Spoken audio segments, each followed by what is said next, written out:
Hello everyone, welcome back to my channel, welcome back to my new video. তো আবার একটা নতুন blog নিয়ে চলে এসেছি। তো স্কিপ না করে পুরোটা দেখতে থাকো, আশা করি খুব ভালো লাগবে। একদম ভোর ভোর বেরিয়ে গেছি। দেখো তোমরা দেখতেই পাচ্ছ যে পুরো ঘুটঘুটে অন্ধকার, কেউ নেই রাস্তায়, পুরো ফাঁকা। অ্যাকচুয়ালি তখন প্রায় 4:30 বাজে আমি বেরিয়েছি। অ্যাকচুয়ালি আমার কাজটা ছিল অনেক দূরে। তো প্রচণ্ড ঠান্ডা, প্রচণ্ড রাস্তাঘাট পুরো ফাঁকা, দেখতেই পাচ্ছ। তো আমি ঠান্ডায় রীতিমতো কাঁপছিলাম, এত ঠান্ডা। বাবারে বাবা, আমার সেই কাজ ছিল হাসনাবাদ লাইনে, ওই কোরিয়া কদম্বগাছিয়া মেবি স্টেশনটার নাম। তো হালিশহর স্টেশন এসে দেখলাম মাছ বাজার বসে গেছে। তো দেন স্টেশনে এসে আমার বট টিকিট কাটছিল। দেন আমি বাচ্চাগুলোকে একটু আদর করছিলাম, করে ওপারে চলে গেলাম স্টেশনের। তো দেন দেখতে পাচ্ছ তোমরা এখন 5:12 বাজে, ট্রেনটা অনেকটা লেট করেছিল। দেন ট্রেন আসলো, ট্রেন এসে আমি ট্রেনে উঠলাম, উঠে দমদম স্টেশন নামলাম। দমদম স্টেশনে নেবে এত ঠান্ডা লাগছিল, দিয়ে দেখলাম হাসনাবাদ লোকালটা লেট করেছে। তো আমি একটু চা খেয়ে নিলাম গরম গরম, গলাটাও প্রচণ্ড ব্যথা করছিল। ফার্স্ট টাইম আমি এত ভোরে কাজে বেরিয়েছি। আমি সকালে বেরিয়েছি 5:30 সময় আমি কাজে বেরিয়েছি, বাট বাড়ি থেকে এরকম 4টে সাড়ে 4টের সময় ফার্স্ট টাইম বেরিয়েছি।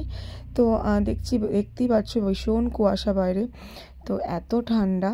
আমি প্রায় 6:45 নাগাদ এই স্টেশনে নামি। নেবে ওখানে টোটো পাওয়া যায় না, মানে পাওয়া যায় হয়তো, বাট এই ভেতরের রাস্তাগুলোতে যায় না, খুবই গ্রাম অঞ্চল। তোমরা দেখে বুঝতেই পারছো যে আগেকার দিনে যে গ্রামের লোকেদের মানে যেরকম হয় আর কি। তো আমি ফাইনালি লোকেশনে পৌঁছে গেছি। তখন সকাল 7টা বাজে। ওই দেখো ঠাম্মিটা ঘর ঝাড় দিচ্ছিল। তো আমি ঢুকে দেখলাম ব্রাইডের স্নান হয়ে গেছে, ব্রাইড হয়তো একটু রেডি হচ্ছিল। তো আমি ব্যালকনিতে দোলনায় বসে একটু দোলনা চড়ছিলাম। দেন ব্রাইডকে নিয়ে বসে পড়লাম। হ্যাঁ, দেখে মনে হচ্ছে না এটা ব্রাইড, কিন্তু এত সকালে কোনো ব্রাইডই সেজে বসবে না। তো অ্যাকচুয়ালি এই ব্রাইডও খুব স্যাক্রিফাইস করেছিল আমার জন্য, এত মর্নিংয়ে কাজটা নিয়েছে, কারণ বিকজ আমার পরপর 3টে ব্রাইড ছিল। তো আমি এই ব্রাইডকে কমপ্লিট করার পর আর একটা ব্রাইডাল ধরে নিয়েছিলাম। তার আগে ব্রাইডের পা কমপ্লিট করেছি, পা কমপ্লিট করলাম। পা কমপ্লিট করার পর আমি আর একটা ব্রাইডাল ধরে নিয়েছিলাম। তো এটাও কমপ্লিট করার পর একটা পার্টি মেহেন্দি ধরেছি। আর একটা ব্রাইডাল, ওটা আমার ভিডিও ক্লিপস একদমই নেওয়া হয়নি। তো লোকেশনে যেহেতু পৌঁছে জিনিসটা করতে হয়েছে আমার। তো লাস্টে ব্রাইডের আঙ্গুলগুলো ভরাট করা বাকি ছিল, আমি সেটা করে নিচ্ছিলাম।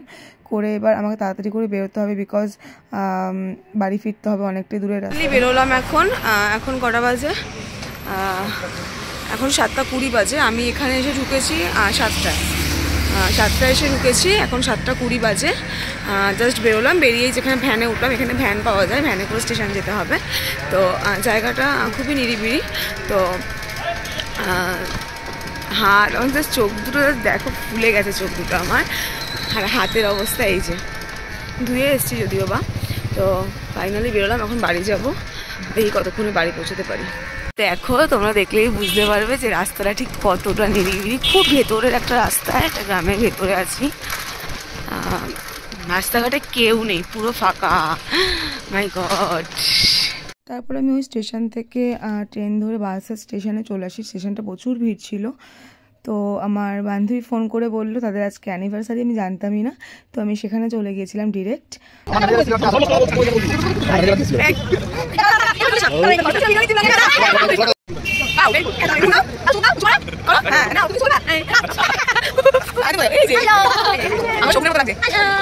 দেন ওরা কেক কাটলো।